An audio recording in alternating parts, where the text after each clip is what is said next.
The sound of my phone vibrating broke the quiet of the car as Dad continued talking about his thoughts on life and morals. The screen lit up with a new notification, an image from his reunion. There, frozen in the pixelated snapshot, was Dad with his arm around a woman who wasn't Mom. They were both laughing, sharing a moment of joy that felt completely foreign to me. At 18, I wasn't old enough to understand the complexity of hidden lives, but I was old enough to feel the sting of betrayal, a deep ache in my chest. Dad hummed along to the radio, completely unaware, his attention focused elsewhere.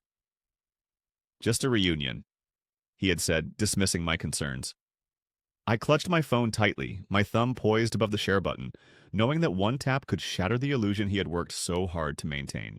For as long as I could remember, Dad had been my idol. He was the one who coached my soccer teams, fixed up my bike when it broke, and emphasized the importance of honesty with a passion that made me believe every word. Meanwhile, Mom worked late shifts, so it was Dad who would tuck me in, whispering tales of his college days and how his wild youth had been tamed by his love for our family. But things began to shift last summer. I started noticing subtle changes. Phone calls taken late at night in the garage, hushed voices, and a new cologne that didn't belong to Mom. These small, unsettling signs piled up until the truth was undeniable. The image from the reunion was the final piece. How could someone who had preached honesty all these years, who had been the pillar of my world, have kept something so crucial hidden? The weight of the realization was suffocating. I could no longer ignore the fracture in the story I had always believed. Mom shrugged it off as just stress, but I could see the sadness in her eyes. I wanted to hold on to the image of the dad who used to carry me on his shoulders. Yet, that photo from last weekend, when he said he was at a work retreat, mocked every happy memory we had. I kept scrolling through the comments below the picture. Great to see you, Mike. You and Lisa look so happy. The name hit me like a slap. Lisa. I clicked on her profile, a woman in her mid-40s with a smile so warm it could fool anyone. Her posts were a montage of stolen moments, dinners, beach trips, a life that mirrored ours but without the secrecy. My stomach twisted with the realization. How long had he been keeping us both? How many lies had I accepted without questioning? I looked over at Dad, his grip tight on the steering wheel, his knuckles pale. Did he know I'd seen it? Did he even care? At home, Mom hummed quietly in the kitchen, unaware of the storm that was quietly forming. I wanted to scream, to show her the photo, to make her understand.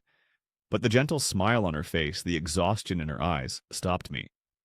She had sacrificed so much, her youth, her dreams, all for this family.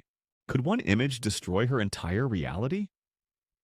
I locked myself in my room, staring at the haunting photo on my screen. The thought of confronting Dad consumed me. His excuses would flood out one after the other, as they always did. It's not what you think, he'd say. But it was exactly what it seemed. He had a secret life, a hidden family, another betrayal. By midnight, my anger had overtaken my fear. I started drafting a post. Family reunion, huh, Dad? I added the photo. My finger hovered over the keyboard, my hand shaking. One click, and his world would collapse. But then what? A divorce? A bitter custody battle? My mom's devastation? I pictured her face and hesitated, but silence felt like I was choosing his side. I wasn't just his daughter, I was my mother's shield, too. With a deep breath, I clicked post. My heart hammered in my chest like a storm. The notifications flooded in, likes, then comments. What's going on here? Is that Mike? The online world began its ruthless dissection. Dad's phone buzzed downstairs. I heard his footsteps approach, heavy and rushed. Then I heard his voice, frantic, speaking into the phone. Lisa, it's out. My heart pounded, suffocating me with its weight. I had done it. There was no turning back now. Mom's voice sliced through the air, sharp and accusatory. Mike, who's Lisa? The words exploded, fragments of anger and disbelief. I shrank into myself, a mix of dread and relief flooding my mind. I had exposed him, but was it worth it? The morning brought a heavy quiet. Mom sat at the kitchen table, her eyes hollow but firm. I saw your post, Ellie, she said softly. You shouldn't have had to do that. Her voice trembled, but she squeezed my hand, offering a comfort I hadn't expected. Dad was gone, his suitcase nowhere to be found.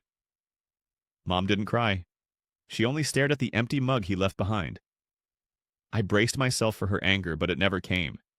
Instead, she whispered, almost to herself, "We'll be okay." Days turned into weeks, and the truth slowly came to light. Dad had known Lisa for years, a brief affair that spiraled into something more. He'd kept a second life, renting an apartment, dividing his time between two worlds, believing he could avoid discovery. When Mom found out, the fury within her blazed like a fire. She filed for divorce, her resolve harder than I had ever seen. I erased my post, but the damage was done. Whispers followed me everywhere. Friends avoided my eyes. The neighbors watched us with knowing gazes. Mom and I found ourselves bound by the honesty we dared to share. In the beginning, truth felt harsh and unforgiving, like a sharp edge, but wielding it proved essential for healing. Dad's secrets unraveled, not from bitterness, but because I decided to confront the truth. Slowly, Mom's smile started to reappear, small but genuine. We weren't unscathed, but we were resilient. Our bond, though imperfect, was now reinforced by the bravery to face the raw truth.